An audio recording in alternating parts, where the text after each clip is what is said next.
Hello, everyone. Welcome to episode 2 of my Twin Motion series, where we are going to take our CET drawing to a photorealistic image. Today, we're going to cover backgrounds and landscaping. Topics we will highlight include adjusting sunlight, using an HDRI background, and how to add and adjust landscapes and vegetation. All right, let's get into it. For the final image, I'll be using an HDRI background.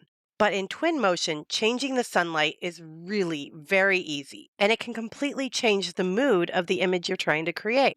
To adjust the sunlight, start by clicking on your settings menu in the bottom left.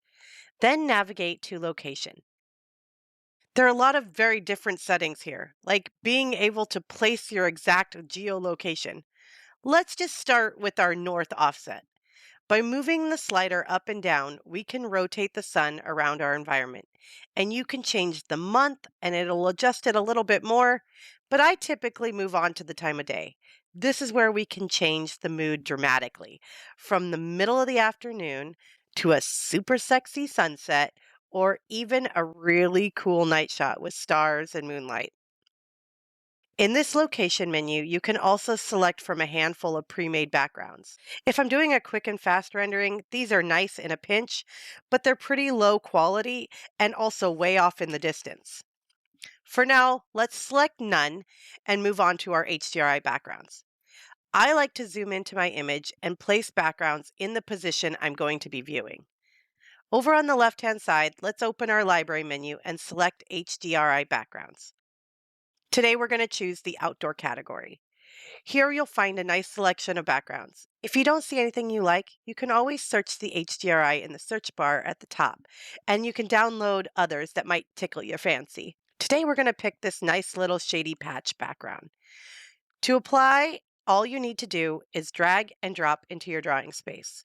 Then you can make some adjustments, like having the sun change in the background with its intensity and the rotation. We're going to come back to this background to talk about a couple more options. But first, let's address this strange looking horizon by adding some appropriate ground cover.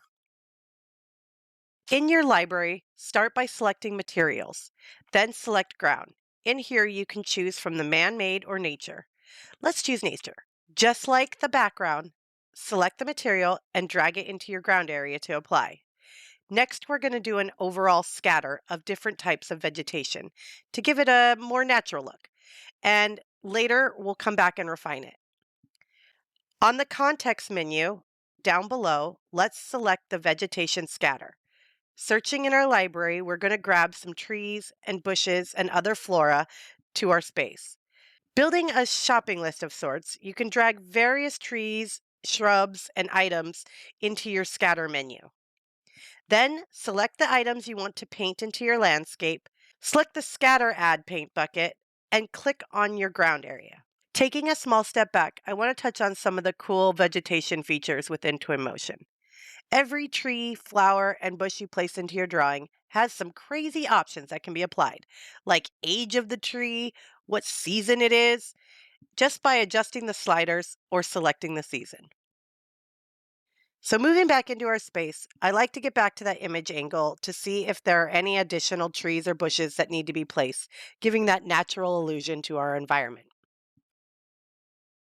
Sometimes when you use the scatter feature, some of your vegetation might end up within your interior space. If this happens, you can use the vegetation eraser to remove those rogue plants that exist within your space.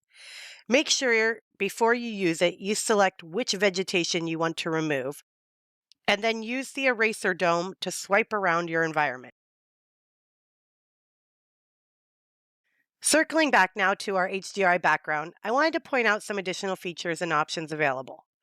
On the setting menus under lighting, here under environment, you can adjust a couple things concerning your background, like making the HDRI your background instead of using the skylight HDRI option. Choosing this option will apply the HDRI image to your ground instead of you having to paint a material on the ground. By adjusting the projection offset and rotation, you can make different looks for your space. Well, there you have it. Our space now has a background and some landscaping. On the next episode of Imitating Reality, we'll be talking all about materials, how to apply and customize. Thanks for watching, and as always, have fun creating.